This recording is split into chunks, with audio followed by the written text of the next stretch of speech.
Hey everyone, just wanted to take a moment to thank you for listening to the show. We're thrilled that you're here and enjoying the content.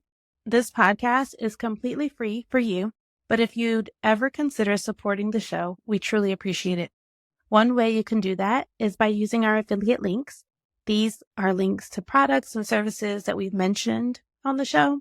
And if you make a purchase through one of them, we might earn a small commission at no extra cost to you. It's a great way to show your love for the podcast and help us keep creating awesome content. Blah, blah, blah, blah.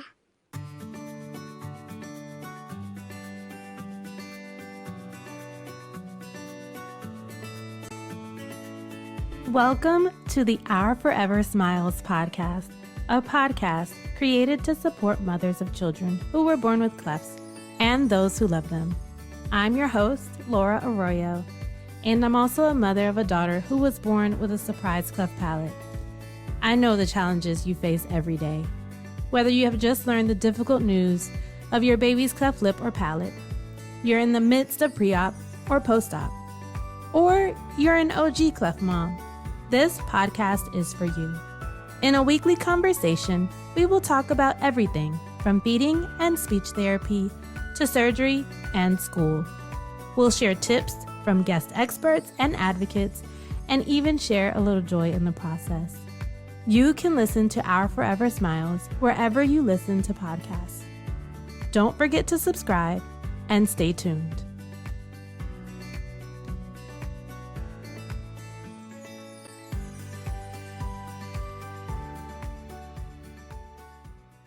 Hello and welcome back to the Our Forever Smiles Cleft Mom Diaries and Support podcast. I am Laura Arroyo.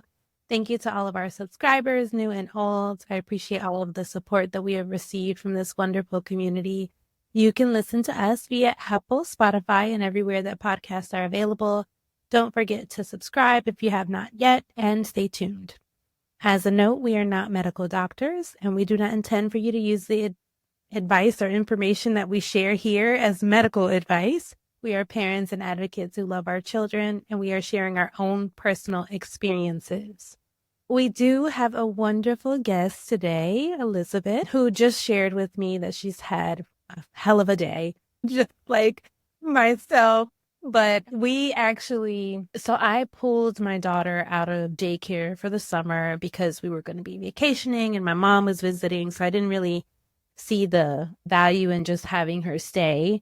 But this week, her nanny was supposed to be here and she ended up having something come up. And so my daughter has been at home with me during work hours. And so I have also had a hell of a day. I have had a hell of a week with her being around. Very challenging, but yes, we made it this far. So yes, I'm so excited to have Elizabeth on. And yeah, Elizabeth is a mom of 3 boys. She's a small business owner, content creator, and a constant advocate for Cleft. Welcome, Elizabeth. Thank you so much for having me, Laura. I'm excited to be here. Thank you so much for joining me, even after having such a tough day. That it's ironic that today is a crazy day and a good day to think about doing the show, because I started the day with my oldest son, who is my cleft affected child, at the ENT at 8:00 in the morning, which meant his ENT is about an hour from our house. So we were up early in the morning. I had to bring my youngest with us. And those appointments, you're like toys and activities. So everybody's occupied. He had his hearing test and ENT follow-up this morning. And he's going to need tube replacement weeks here. And then we went to school. Then my youngest is also in speech therapy.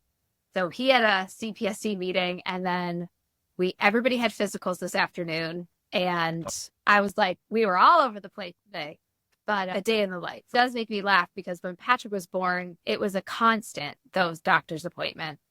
And as he's gotten older, they've slowed down. Yeah.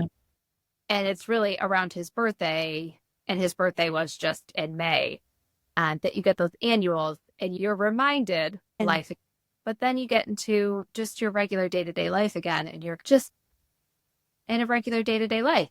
So you mentioned about the getting the tubes replaced. How many has he had? This will be his fourth. His fourth set. So interesting.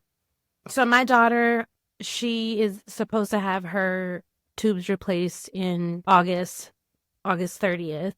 And they did share with me, they said, oh, it's about time for them to be replaced. She had her surgery in May of last year, and that's when they placed her tubes. And so they said, yeah, they really only last about a year. That's on target. Like it's totally normal for them to have fallen out by now.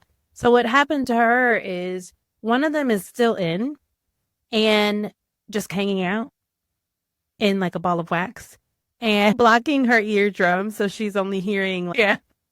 And the other one is fully out. And so she does have to have them replaced again. But that's so interesting that you said that about the birthday thing, because it's so true. Like she just had her annual from her surgery. So that was in May. And then they had mentioned her birthday is actually in August. They said, why don't we do it around her 2-year-old birthday? So it's just like all of these kind of events in their life that kind of bring you right back to that time. And it gives you that feeling. Right back to their first birthday. So determined. I'm going to cry like 100 times. This is what I do. I remember that our surgeon told me, I found out about Patrick's cleft at our 20-week scan. And so I was able to have a prenatal appointment with Patrick's surgeon around maybe 28 weeks. I think I met with him. And his surgeon is phenomenal. I absolutely adore him and I would do anything for this man. He told me at that first meeting, the first year is really hard. And you get to the first birthday, you just have to get to the first birthday. And so when we were scheduling his palate surgery, I said, I want to do it so that he can have cake. I want to do it so that he's recovered in time to have cake for his birthday. I want to celebrate my kid's birthday. I want to have cake for his birthday. That's what I want. He really struggled to eat. And so we were on a no solid diet up into his palate surgery and really working on the open cup. And so no solids at all for this kid until after he was fully recovered from his palate surgery. So I was like, if we could get him to cake, I was like, we can get him to cake. We can get him to cake. And so we did his palate surgery at 11 months and his post-op protocols were 4 weeks. Our surgeon does 4 weeks of nothing past the lip, suction, no solid, nothing more than purees. And I know every surgeon is different. Our surgeon is definitely on the stricter side of protocols. And unfortunately, we did not quite make it. Patrick got the flu about a week post-op. And it slowed recovery down pretty significantly. We ended up in the hospital with a fever a week post-op. I think he caught it in the hospital, actually. It really slowed his recovery down. So we celebrated his birthday a week late.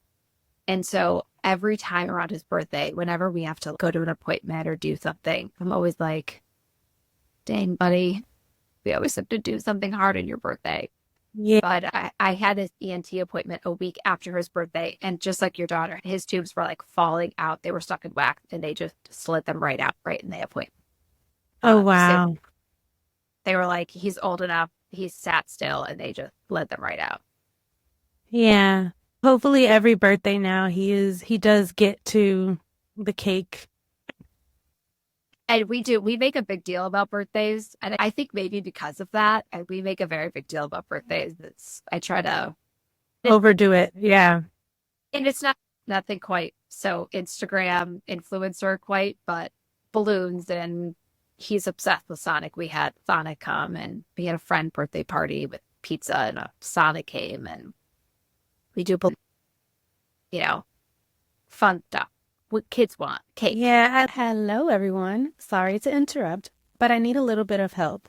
If you're listening to this on the Apple Podcast app or YouTube, you may see a follow plus sign or a subscribe button. If you are able to, it would mean the world to me if you could follow or subscribe. That's the best way to support this show. If you subscribe, I'm able to show it to potential guests or different brands. It helps to grow the show and reach more communities to continue building awareness about the cleft lip and palate journey on a global scale. Thank you so much. Back to the conversation.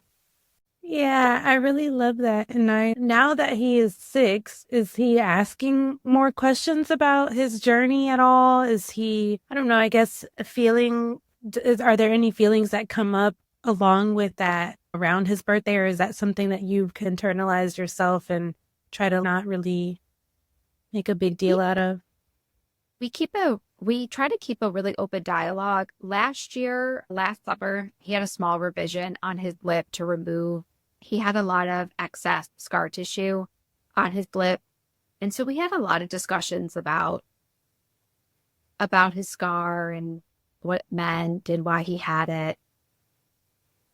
Not if it's because he's a boy or just because of the age. He's just, he doesn't really seem, he knows, we talk about his baby pictures and he knows about it. We certainly talk about it a lot.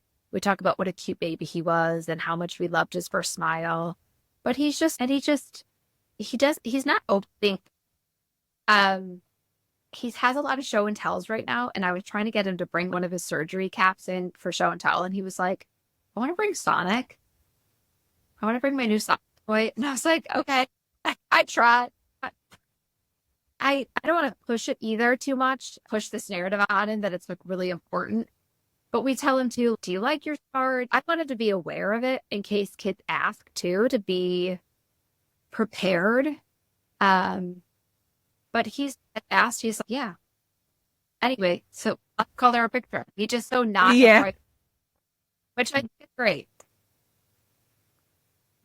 great. Yeah. I think I spoke to Dr. Wynn. He's at Colorado Children's, I believe it is, recently. And he, these surgeons, they follow children and families throughout up until they're like 18. Like they see this whole thing play out. And one of the things that he did share is that you see moms go through more than what the actual children go through. Like it becomes like your, not identity, but like you want to validate this journey and you want to, I don't know, like I've talked to people and I've shared before with just moms who don't have children that were born with cleft. I want to talk about this subject all the time. And I don't know if that makes me like weird or not, but I just have this desire to like advocate. Yeah, I do too. And I have moms, I platform exclusively to meet other people because I felt like we had a lot of friends having kids at the same time. And I didn't know anybody who had a cleft before.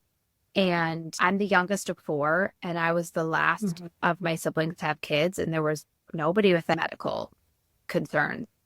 And this was what are we about to experience? What is about to happen? We had, like I said, all of our friends were having kids. And I felt really isolated in this.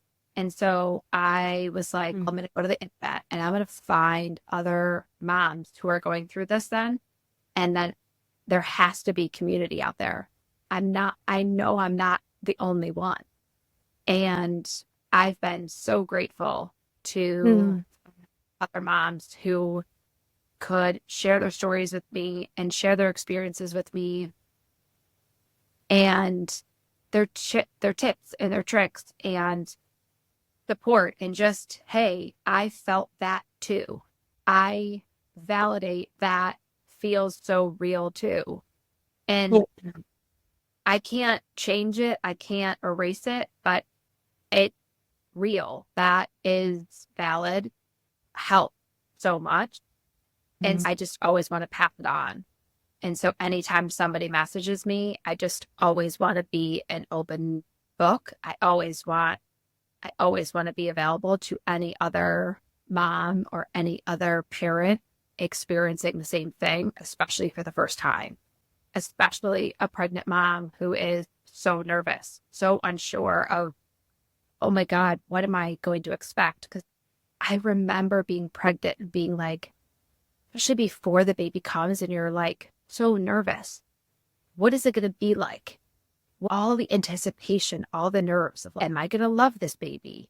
Is it going to be too much for me? What if I fail this baby? What if I'm not cut out for this? What if I don't do it right? What if I'm not smart enough? What if I'm not capable enough? What if it freaks me out? What if I'm scared? And it used to keep me up at night thinking these things and thinking, am I a bad mom for thinking that?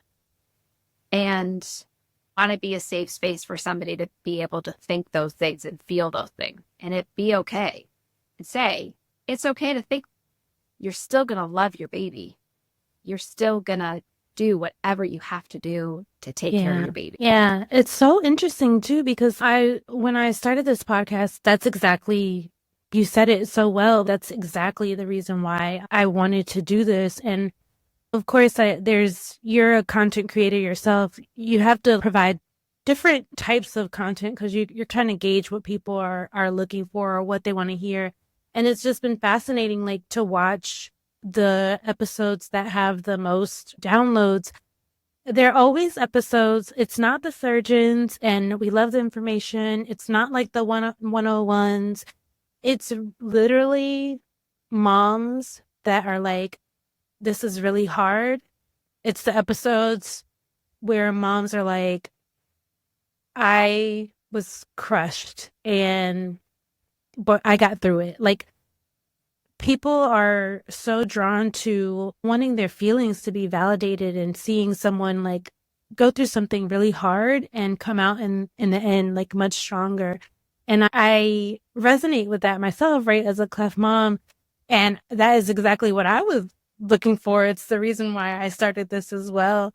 Now, all of these episodes are valuable, and you'll gain information and everything that you need, hopefully, from all of them. But it's just so interesting that we all have that desire to have our feelings be validated, and no matter what they are, right? So I want to go back just a little bit in time to talk about those early days for you. Obviously, this still could bring you to tears at a drop of a dime.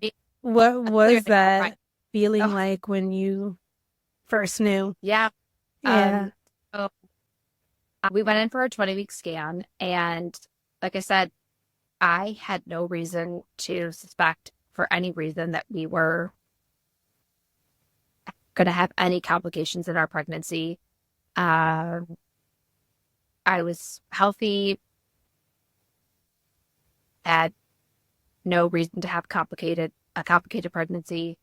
And I was actually excited about my anatomy scan. I heard anatomy scan and I heard, I'm going to see my baby for a long time. I'm going to get pictures of my baby. That's what all I heard. And we were having a gender reveal party, like a small gender reveal party, that following weekend. I think this was a Thursday. So they were supposed to put the gender in an envelope, and we were giving it to my husband's aunt, who was supposed to do whatever with the gender reveal. She was keeping it a surprise from us. My husband and I live on Long Island, but I'm originally from Buffalo. My parents and my siblings were coming from Buffalo to be with us so we could all do the gender, all of us together. But it was not huge. It was nothing, again, crazy Instagram gender reveal party. It was just all of our immediate family. But it was special because my family was coming into town. And the woman who was doing the anatomy scan was getting really quiet. And I told her I wanted a nice picture because I got frame and I wanted to put the frame. And she was like, I don't think I would get a good picture for you. And I was like, I'm going to be frank. I don't know if I can curse on here, but I was like, she is being a bitch. And I was looking at my husband and we were looking at each other with her. She was like, I was like, she is being so like, and then she like cleared my belly. That is a weird way to respond. Like, we're just going to take you into the other room. And like, we were in there for a while, but she was just like not talking and like, it was just really kind of weird. And like I said, she was like, I didn't get a good picture of the baby for you. And I was like nothing. I was like, they always print you something. And so we went into the doctor's office and we were talking boy, girl, whatever. That was again like our thought. She was like, I'll put the gender in, whatever. And we get into the doctor's office. I had loved my OB. I still do love my OB, but she came in and we were talking about the gender and we were talking about names, and she came in and we were like giddy and chatty, and it was a late night appointment, and she came in and she was like, so we were like, okay, what? And I felt like immediately just that feeling where you swallow something and it's like your heart, and then your heart goes into your stomach and like it falls out of your body. And I was like, what? And she was like, we see something that would indicate a cleft in your baby. And I'm embarrassed to say it now, but my first reaction was, I thought that only happened in the developing world. And I said that out loud because what I knew of cleft were posters for charities. That was all I knew about cleft. It was the only thing I knew. And my husband was like, what the hell is a cleft? That he knew nothing. He knew less than I knew. And she started to explain what it was. And she started to say some stats. No, it's not just in the developing world. It can happen anywhere, and it's 1 in 700, and we're not sure. So you're going to need another scan. We want to send you either Friday or Monday to Stony Brook, our bigger hospital, where they have a more 3D scan to look at it. And I was like, you need to send me tomorrow because I'm having my family come on Saturday for a gender reveal. I'm missing a piece. My husband also had a work party on Friday. And oh, wow. It was like a lot of people on Friday. And unbeknownst to me, his family had decided to make the work. My husband's a small business owner. Had decided to make the big work party a big gender reveal party. And so we get to the work party. Oh, wow. And it was formal thing at a hotel. And I was like a ghost. So we went the next day on Friday to the scan and they confirmed it. And we got a 3D scan of the baby and I just couldn't stop crying. And they gave us a lot more information and they brought us into a room and they talked us through it. And we just couldn't stop crying. I just didn't know how to digest it. I was in shock. I was just in complete and total shock. Yeah. I couldn't imagine at this point what that meant my kid's life was going to be. I was picturing surgeries and I was picturing how my life was going to change, and I was picturing this baby's life, and I was an anxious wreck. And that night we had a very formal party for his business. And unbeknownst to me, they were also doing. Wow. And I was very much showing. I carried very large babies, so I was very much showing. And we get to the hotel where we were having this party, and my family showed up into town, and we decided not to tell anybody yet. We were just like, we're not ready. We have not digested it. Know how to tell people. This is not the venue to start because I won't stop crying. So I tried to put makeup on. I tried to depuff my face and put a face on. But everyone kept touching my belly and asking me questions about the baby. And I don't really remember the party. I don't even remember them telling me that it was a boy. Oh my goodness. So did you know? I had no idea. Did you like walk in and it was like, it was still a work party. oh wow. They happened to at some point do the gender reveal. And I looked at my husband and I was like, what are they doing? And he was like, I didn't know. And I was like, I'm gonna die. And he was like, I know. I was like, I'm gonna die. I left about an hour later. I like exited myself out. I was like, I'm not feeling well. And the next day we told our family. Of course, they didn't know. They didn't know what we knew. They thought they were combining a party. I still would not have done it that way. Just personally, I just would have never done it that way. It may come as no shock when I tell you I never found out the gender of either of my other two kids until they were born. I never did. I found out the delivery room with two kids. I did not remember any part of that night. People would touch my belly and I would physically,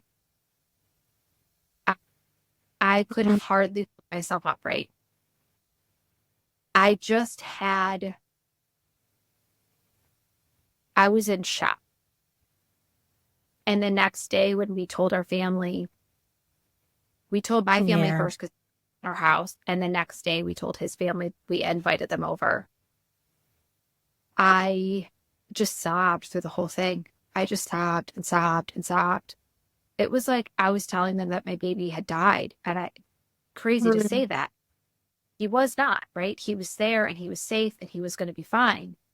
But it was so hard to accept that this was such a big thing. Yeah. And then we went through the motions. We got a referral for our surgeon. And I enrolled myself in therapy very quickly to figure out how to process a lot of my emotions about it. And I think that helped me. And I was in real estate before Patrick was born, but after Patrick was born, I did not go back to work. My family lives out of town. My husband's an only child. I just didn't feel like we had the support to manage his medical care. So I stayed home full time to take care of him. I had full intentions of going back to work after 6 weeks. I was surprised at birth with my daughter's cleft. She's cleft palate affected only. And we waited until she was born to find out her gender as well. And so it was like, surprise, it's a girl. And then it's a surprise, she has a cleft palate. So it was like everything all at once. So you found out at once too. She struggled a little bit with the feeding. And so she was in the NICU as well a little while after she was born. And so all of that was like really challenging for me. And so I really thought that I was going to be able to go back to work. And I work from home. And so I was just going to have her go to daycare and then just continue working. But I decided that I wanted her close. I didn't trust anyone, even in the NICU. And even when we were talking to medical professionals, you'd be so surprised at how much they don't really know. And so just the transfer of knowledge between staff and stuff like that, it was remember, she has a cleft. It was I had to remind people constantly. So I couldn't imagine what that would have been like in daycare. And I wasn't willing to bet on it. So I literally just brought someone in the home to stay with her throughout the day. And that way I could monitor what was going on with her. And yeah, I can definitely understand that now, just in thinking about that as well. If I had a job that required me to go out of the home and stuff, I don't know how I would have been able to handle that. I would have stayed home as well, or I don't really know.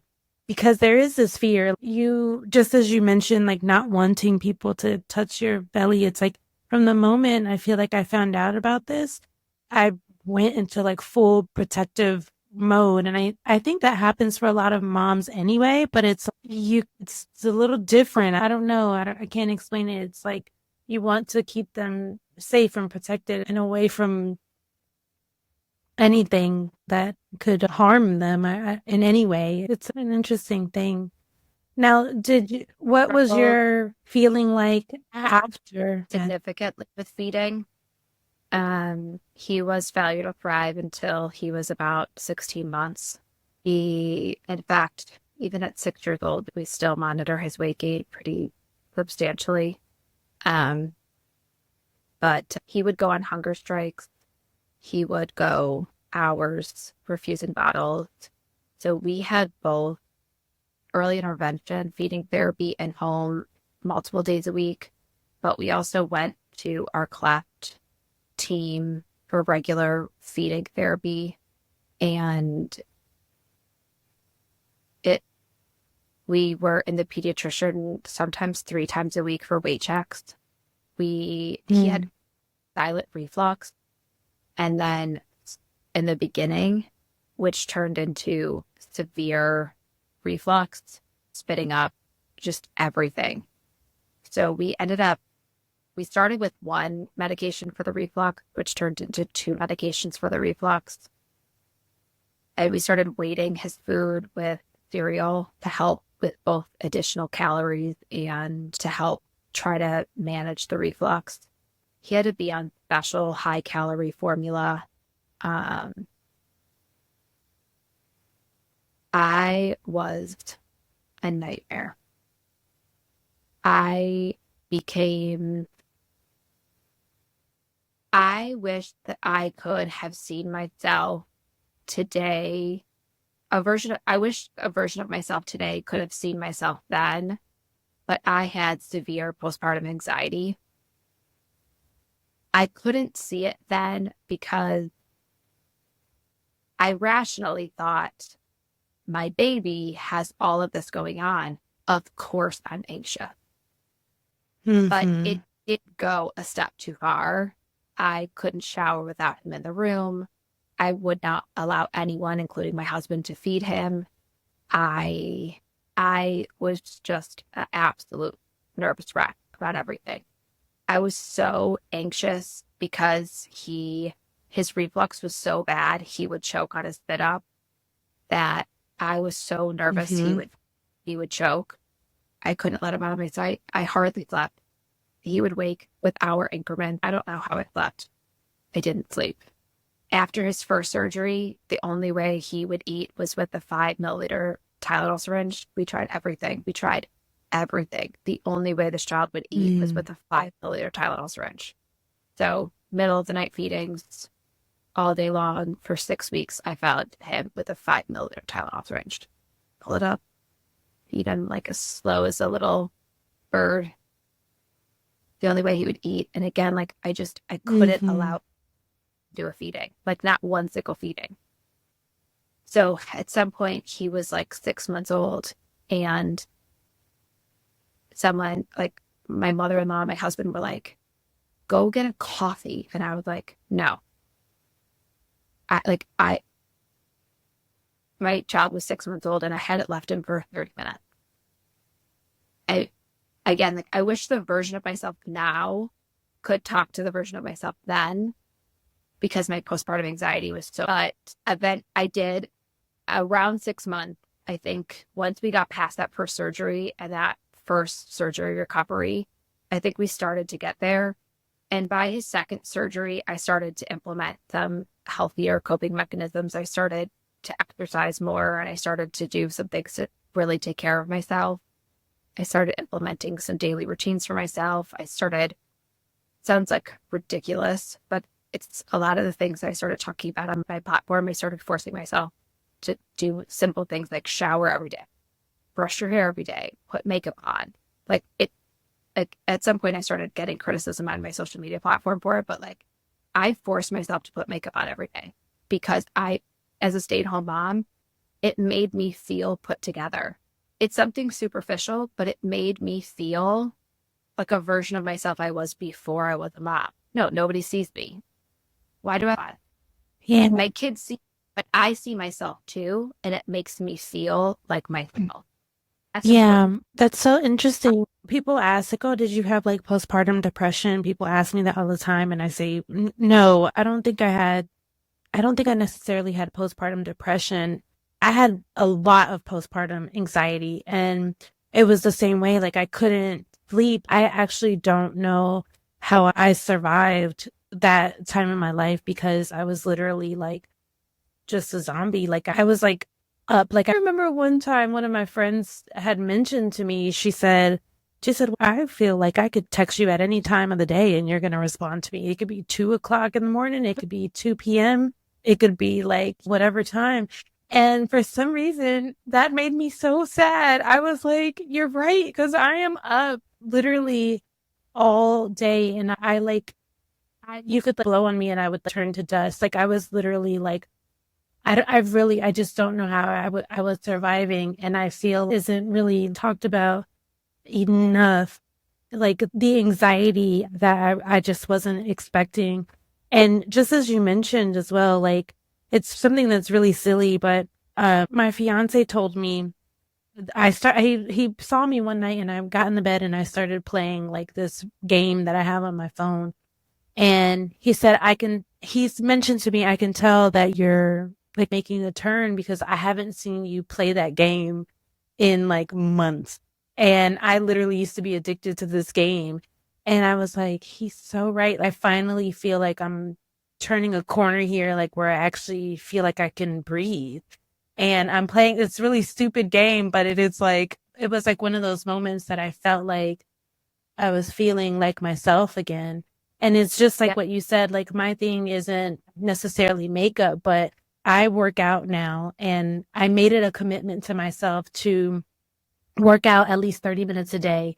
And I told myself, I said, if I don't have 30 minutes for myself per day, then something is really wrong with this household. Like something like 30 minutes. If I don't have 30 minutes, I can't find 30 minutes anywhere, then something's really wrong and we need to address it.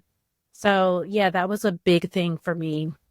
And I talk about that a lot, right? Like, it doesn't, my thing is makeup, right? I went to fashion school. So, like, it's not practical for me to wear, like, shouldn't do a lot of clothes really as I'm running around with kids. I do try to still get dressed, but I love makeup. I also love to read. I read a lot. I read somewhere between 75 and 100 books a year. I prioritize Wow. time for myself to read. I prioritize time for myself to get ready. I prioritize time for myself to work. Somewhere in the week, I'm making time for myself to do those things because they make me feel good, because they fill my cup.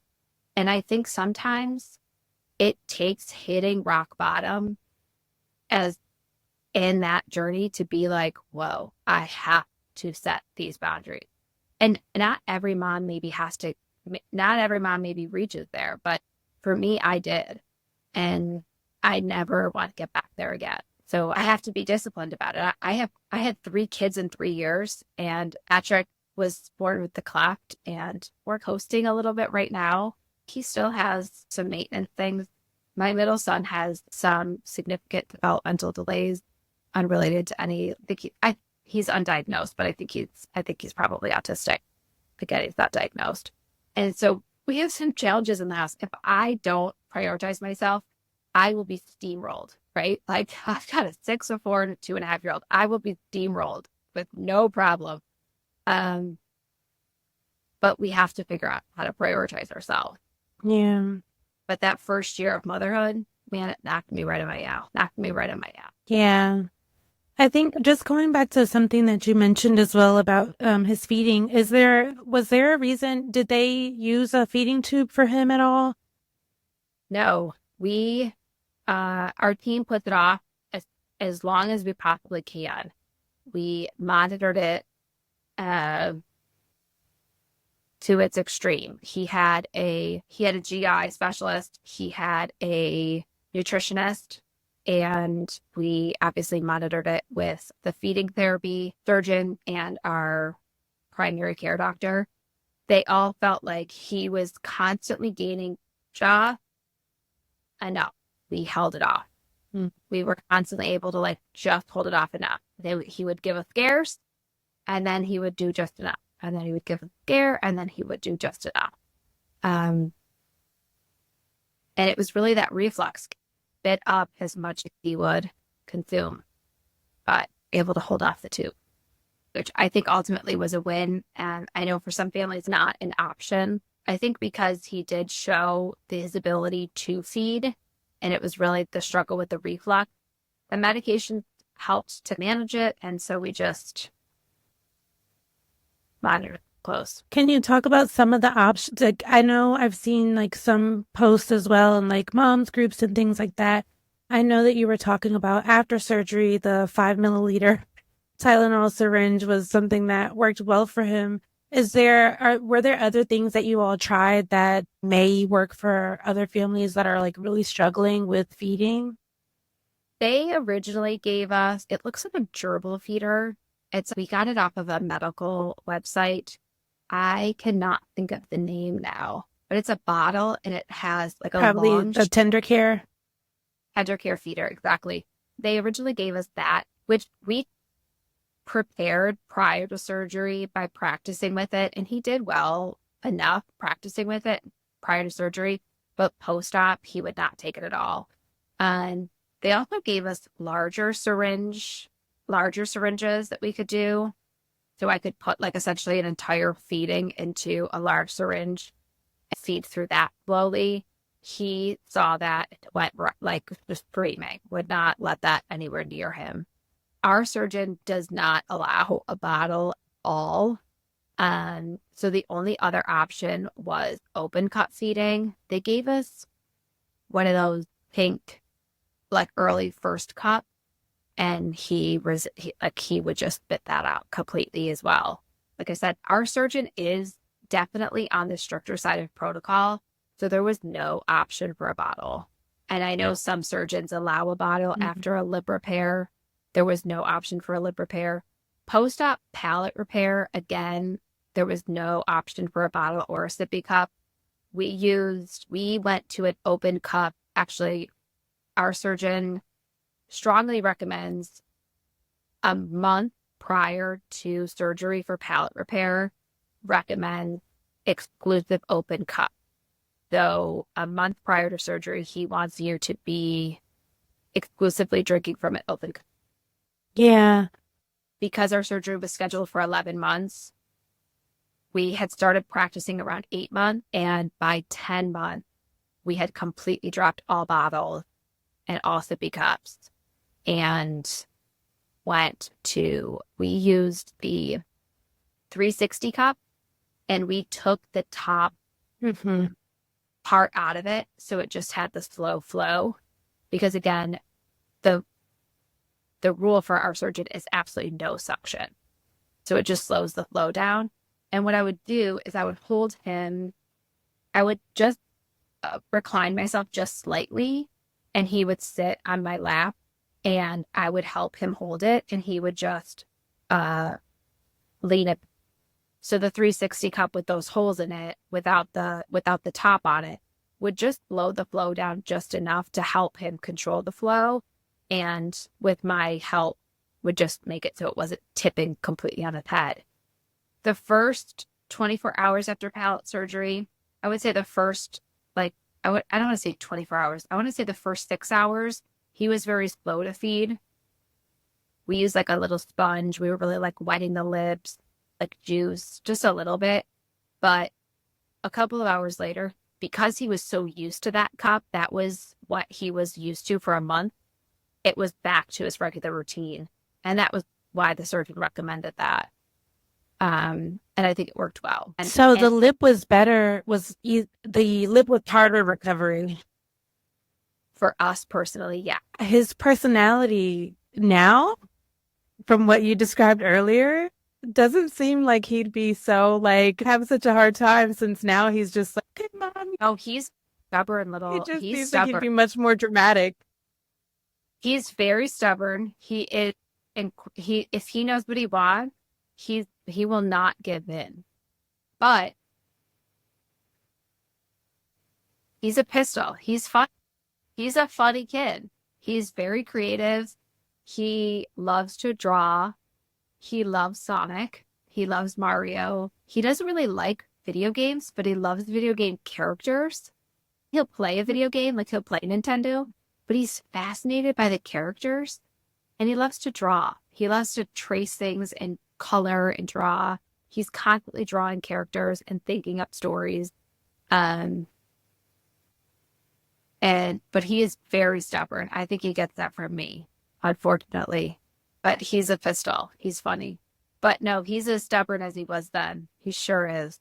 If he's got something in his head, not getting it out. That's it. You mentioned, we were saying something about the difference between the lip repair and palate repair recovery. Do you remember, I guess, what those initial feelings were like when you first saw him after lip repair? Did he have a bilateral cleft or a unilateral cleft? Oh, good question. So he had a complete unilateral cleft lip and palate. It was pretty significantly wide, wider than we expected based on scan. Is pretty substantial. We used a obturator prior to lip repair, not a NAM. And then we used taping and forget the name of it. We used a hook. Had like the tape.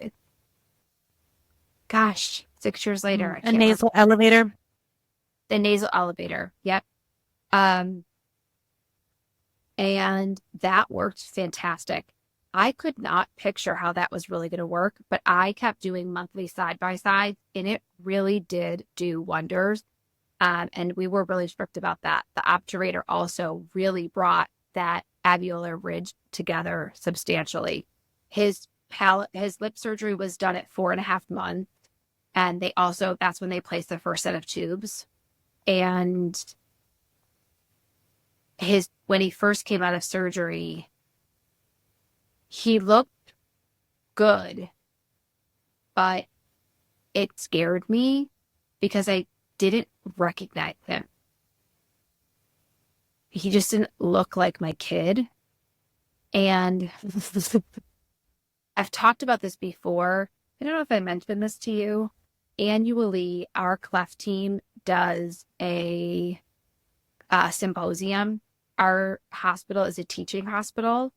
And so every year they put on a teaching summit. They invite students and medical professionals from the hospital and the college and anyone from the area to come, and they put on a big presentation about Cleft. And since Patrick was born, they invite me to be a parent speaker to put on a presentation to give the parent perspective of what it's like to be a Cleft parent. Because they give all of these like very medical perspective. Yeah. Yeah, some things. But I always do it, and I always show up because I think it's really important for people to remember that there's a very human experience behind it. And I always remind them the thing that I never expected to experience, which is that I went into lip surgery not wanting to do it. I got that diagnosis at weeks, and I was like, it was like a death sentence, right? I just told you, like, it was like you told me my baby was dead. Like, that's how devastating it was. And then fast forward a couple of months, and I feel like I'm doing a death march to this surgery. I don't want to do it. Like, I know I have to do it. I know medically I have to do the surgery. But all of a sudden, I'm like, what do you mean it's sick him? He's perfect. What do you mean change his face? It's perfect. I don't want to change him anymore. And in fact, like all the taping, I didn't want to tape him anymore. I used to, we would change the obturator and give him an hour break. And at the same time, I would change all his taping. And that hour was like the best hour of my day. I would take 1,000 pictures of him because I would call it his naked face. And I was like, I was just like obsessed with it. I was like, this is your face. I never get to see it like this. And I just love it. And they're going to take it away from me. And I started like getting the super emotional. And I have pictures all over of his face like that because I just loved it. And I tell them all the time, like, as much as medically we need to make this repair, my kid didn't need to be sick. There was nothing broken, right? Like, they're perfect. And every time I see a Cleft baby, they're the most beautiful kids I've ever seen. Like, every time I see them, I'm like, I love that first smile. And I'll miss it forever because it's so precious. So when he woke up from surgery, I was like, this is not my baby's face anymore. This is crazy. But he does have these crazy bright blue eyes. So I was like, open your eyes so I knew it's you. And it did take him a little while to open his eyes. Aww. And then I was like, there you are, buddy. But that was hard. Yeah. That was. What do you think can do to prepare themselves mentally and emotionally for surgery? I think that you can take 1,000,000 pictures, and I think that you can cherish the moments that you do have, and I think that you can embrace the moments that you have. I think that whether your baby is going to have surgery and their face is going to change or not, they're that little tiny baby for such a short window anyway. I think that about all three of my kids, right? 0 to 3 months, they look like that no matter what. That squishy, tiny, little baby face for only that tiny window. And so I just say embrace as much of those moments as you can. Capture in video and pictures as much as you can.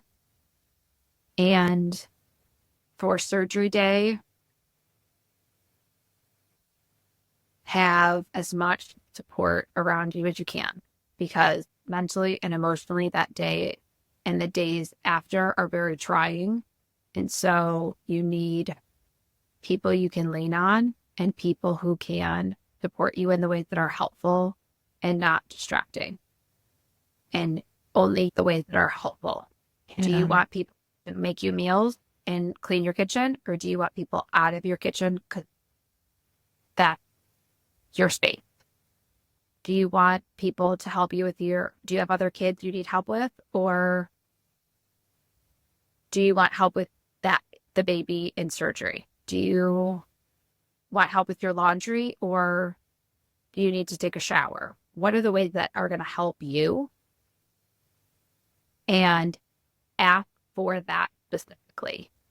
Because, and I have to remind myself this all the time, right? But as primary caregivers, we have to tell ourselves and remind ourselves, nobody can read our mind. So we have to tell them, we have to tell people, hey, this is what I need and this is how I need. And the people who truly want to support you, they want you to tell them. Yeah. And my mom and my sister came down for all of the surgeries, and they were really great about that. And they stayed, and they were always there to be there when I needed them and pull back when I needed them to as well. And that was really good. Yeah, I think that's important. That's really important. I think one of the things that I learned from my experience as a Cleft mom is that my mom is not emotionally prepared to support me in any way. She was like worse than I was. And that's what I mean. Don't accept help just because you think that you can't say no to your mom. That's not helpful. Don't let somebody in your kitchen if it triggers you when somebody washes dishes wrong. I hate when people do my laundry. Yeah. I can't stand it. They fold my laundry wrong. I know that makes me sound like a crazy person. But if they do my laundry wrong, I will do my laundry. I would rather you do something else than do my laundry. That makes me sound crazy. It's okay. Call me crazy. Just don't do my laundry. So you documented your journey a little bit on the Mama Hooli Instagram. So were you creating content before Patrick was born, or did he spark this whole idea of creating content online? Yeah, I was just a regular social media user. Um, and I really only started posting because I was updating family. And then I was like, I was posting in a mom Facebook support group actually initially. And then I was realizing there were people also on Instagram. And then I was just connecting with them. So I went public just to connect with them. And then I realized I felt like I had things to say or things I wanted to talk about. So I started a blog. I felt like maybe it was a little bit of therapy, maybe a little bit of things I wanted to like just get off of my chest. And so I wanted to start a blog. And I thought that the Instagram would be a way to advertise the blog. I've since taken the blog down. I don't want to pay for the domain anymore, but I continued with the content on Instagram. Yeah. So what do you think has been the biggest lesson that you've learned in all of this? I think it's what my mom has taught me, and we were talking about it today. Actually, she called me on my way to Patrick's doctor's appointment this morning. She knew about my crazy day today. And something she told me when I found out about Patrick's cleft, and it's something she reminded me all along this journey. And it's that you could do anything for blank. And she would tell it to me all the time. So she would say, you could do anything for a year. You could do anything for a day. You could do anything for 3 weeks. You could do anything for an hour. And so whenever something was feeling really hard and I was feeling like, God, I just cannot get through that, she would say, you could do anything for fill in the amount of time. And I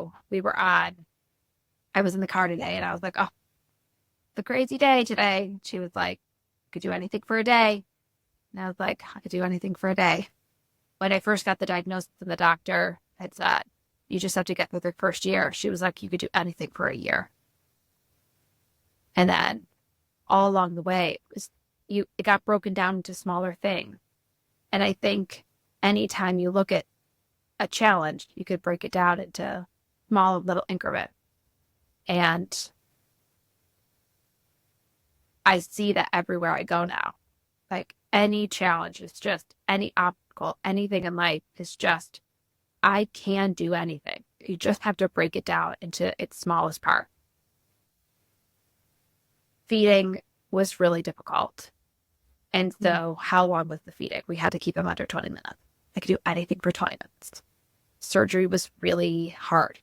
Getting through the waiting process for surgery was really hard. But you can do anything for 3 hours. And you break it out like that. And you know that you would do anything for your kid. And so certainly you could do it for 3 hours. Certainly you could do it for 3 weeks. Certainly you could do it. And I remind myself of that all the time. And some days it is really hard. And some days it's okay to cry. We're doing it. Yeah. Thank you. That's such a beautiful reminder that we just have to make it to the cake. And I'll be reminded of that every time. You could make it to the cake. And then you make it to the cake. Exactly. There's always something good at the end. Yeah, I love that. Thank you so much, Elizabeth, for sharing your story here with us. And thank you all for listening to the Our Forever Smiles Cleft Mom Diaries and Support podcast. Be sure to subscribe and submit a review of the podcast wherever you listen. I hope that you've enjoyed this audio experience. Maybe you cried a little, laughed a little, but more importantly, I hope that you feel a little piece of reassurance and even joy in your journey. Talk to you next week.